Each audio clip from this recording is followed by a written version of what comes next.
The first thread. Edward Cross sat in his study at the Cross estate. The heavy oak door closed behind him like a vault. In his hand was the same worn envelope he'd kept in the back of his desk drawer for 15 years. Its edges frayed, the ink of her handwriting fading, but unmistakable, Margot Cross. Inside it, divorce papers. He had never signed them. Not out of denial, but out of silent protest. He had read the words, seen her careful signature at the bottom, and immediately understood the unspoken meaning behind the gesture. It wasn't hate. It was something else. Now he was trying to connect the dots. The letter that came with it was just one line. Never let our girl into the fashion world, Eddie. He tried. God, he tried. He sent Vivian to business prep programs, encouraged summer internships in real estate, pulled strings at political circles to open doors for her. But Vivi, with Margot's spark and defiant spirit, had her mind set long before he even noticed. He never imagined she'd get in as deep as she had. And now, he stared at the phone, its screen still glowing from the call log. Unknown, Italy +39, you let our girl drown in trouble, Eddie. That voice. He would never forget it. Margot was still alive, and she was watching.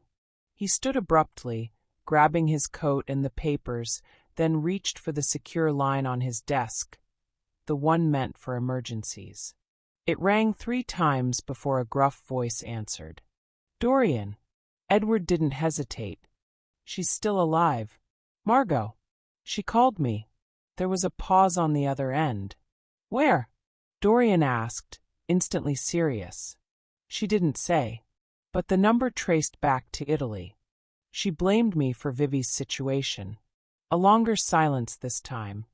Then Dorian's voice returned, steady and sharp, the sound of a man shifting into action. Then I'll find her. And I'll find out what happened to her. Edward exhaled for the first time in hours. I never stopped loving her, he admitted softly. I know, Dorian replied. But if Margot's resurfaced after 15 years, it means she's got something. Dorian hung up and grabbed his keys. The case was no longer just about Vivi or Vescary's threats. Now it was also about a history suppressed too long. Now it was time to dig it up and find Margot Cross before Vescary does. Margot Cross was once known to the world as Margot Leclerc, the Italian-American beauty who dazzled the international stage in her early 20s, crowned Miss Europa, and swept into the fashion world like a comet. Her face graced magazine covers, her walk dominated catwalks in Milan and Paris, and her elegance was whispered about in couture circles. But behind her signature smile and polished grace, Margot was living a far more sinister story. In her modeling prime, she was taken under the wing of a powerful man, Leon Vescary. At first, he played the part of the patron, older, refined, dripping in wealth and promises. He opened doors for her, gave her prime spots in major shows, introduced her to influential designers. But soon, his generosity revealed itself as control. Affection twisted into possession. The glamour turned into a golden cage. Margot, a young woman with sharp instincts and a survivor's heart, saw the darkness too late. Vescary had eyes everywhere. The price of defiance wasn't just exile from fashion. It was fear, threats, and the looming possibility of ruin. He told her no one would believe her. That no one escapes him. And so one night she ran.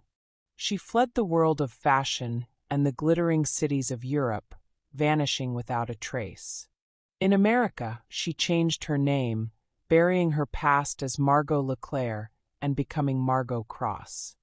It was in the quiet arms of Edward Cross, a gentle, rising businessman, that she found temporary safety and the hope of a normal life.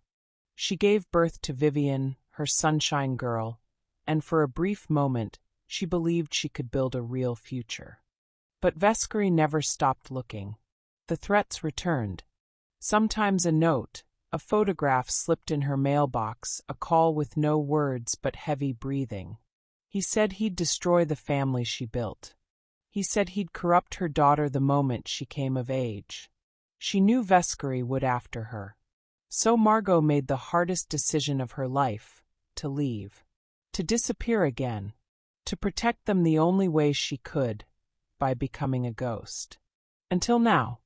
Because ghosts never stay buried forever. And Vivian is no longer a child.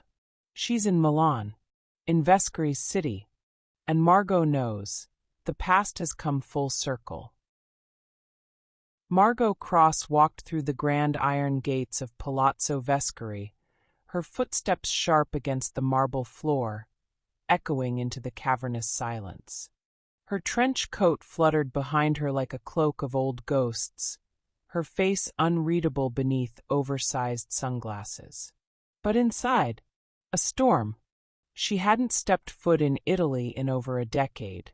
Not since she disappeared from the world, from her daughter, her husband, her life. She had made a pact with the devil to keep them safe.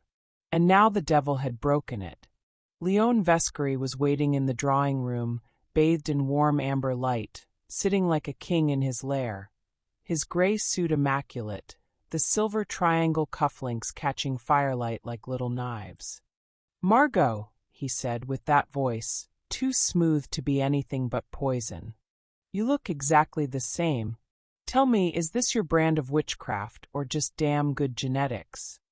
Margot took off her glasses and stared him down. "You promised," she said, her voice trembling with fury.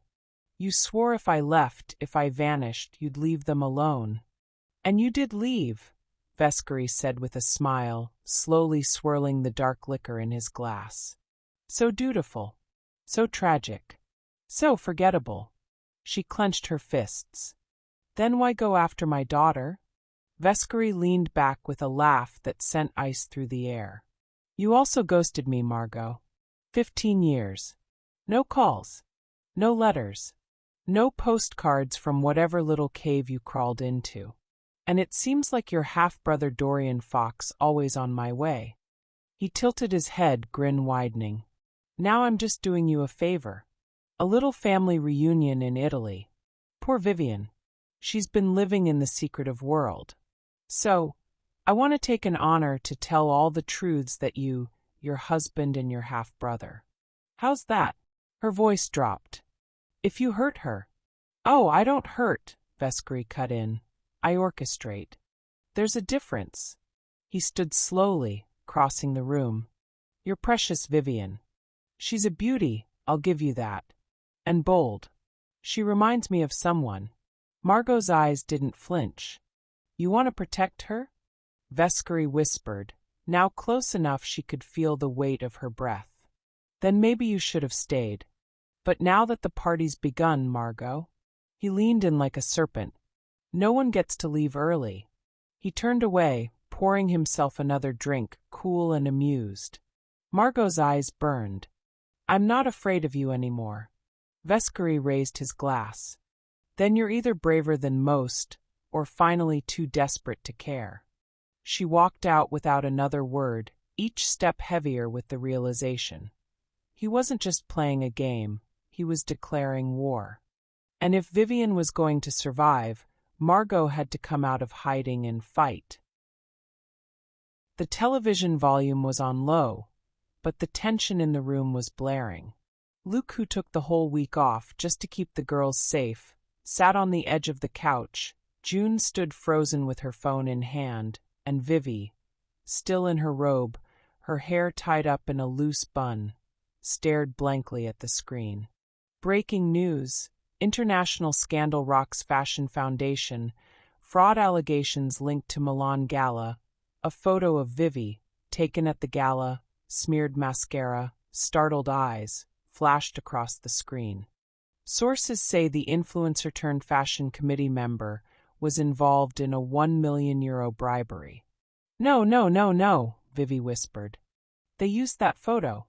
It's the only one where you look like you're losing it," June said softly, then cursed under her breath. "They're spinning it to make you the villain." Luke turned to her. And the foundation? Matteo. Vivi nodded slowly. Matteo told us. He thought I sent the money. 1 million euros. Her voice cracked. Like I needed to buy my way into fashion. June's eyes narrowed.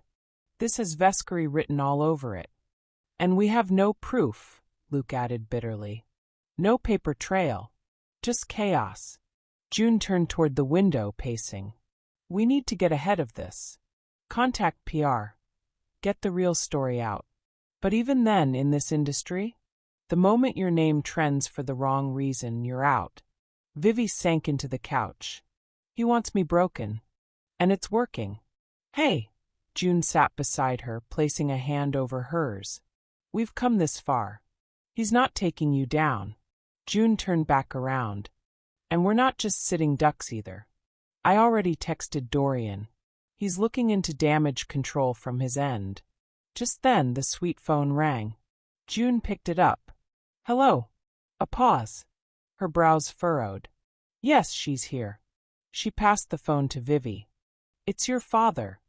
Vivi took the receiver slowly, her heart hammering. Dad! On the other end, Edward Cross's voice was low and stern. Vivian, listen carefully. I just got a call from your mother. The room fell still. What? Vivi whispered. I think she's in Italy, Edward continued. And if she's reaching out now, it means things are complicated than we thought.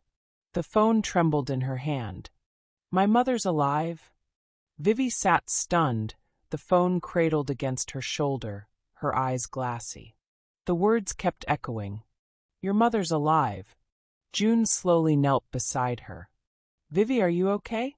Luke whispered from the other side. Did he say your mother? Vivi nodded, her voice shaking. She's alive, and she's in Italy. She might be in Milan. Luke blinked. All this time she just disappeared, Vivi finished, the tremor in her chest rising. She left without a word, and now she's calling my dad like this is some kind of game. June hugged her close. Maybe she had her reason. Maybe this is her trying to fix something. Vivi buried her face in her friend's shoulder. Then why does it feel like everything's falling apart? There was no answer. Only the hum of the TV and the firestorm unfolding on every news channel.